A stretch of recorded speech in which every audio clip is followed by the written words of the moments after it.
Okay, so I'm gonna teach you a few different hacks with weed eater string. Weed eaters can be one of the biggest pain in the butt to doing yard work, and a lot of weed eaters come with heads that are the bump feed line style, which is it convenient while you're working? Yes, but to string them is usually a nightmare. Either you got to string two separate strands, or you got to string one strand that is bent perfectly in half and held in a groove of the spool and then fed in two separate directions, and you feel like you need five hands in order to restring your weed eater. I would strongly recommend getting a swap out weed eater head, and there's other videos on YouTube showing you how to swap weed eater heads. You could even type in your model. Look in your book too. Some of them are different. You put a screwdriver in a hole to hold the head through still before you unscrew, which, by the way, they're usually reverse threaded.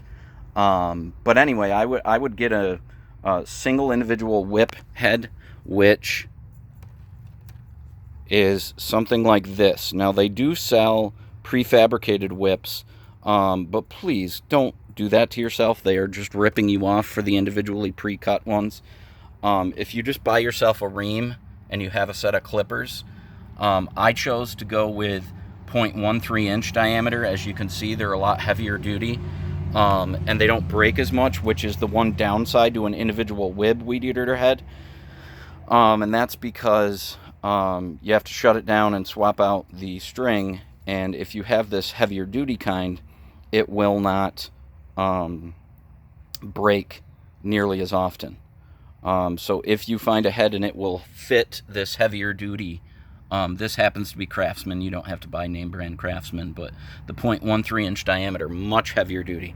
And here's another little thing. They sell the prefabricated whips in containers at the store. Again, that's a ripoff. Just take an old Clorox or Lysol wipe container and rip the label off, and with permanent marker you can label it weed eater string, and you can fit your string right down in there. If you kind of bend them in the center like they come in the container while you store them away, they'll be a whole lot more like the prefabricated ones. But even if they're rounded like this, you can still feed them in to the head rather easily.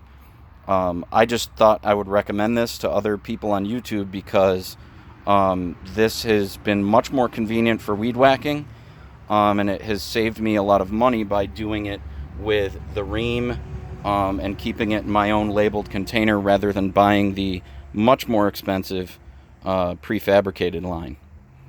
So again, I'd get rid of your bump head or whatever the automatic feed is, and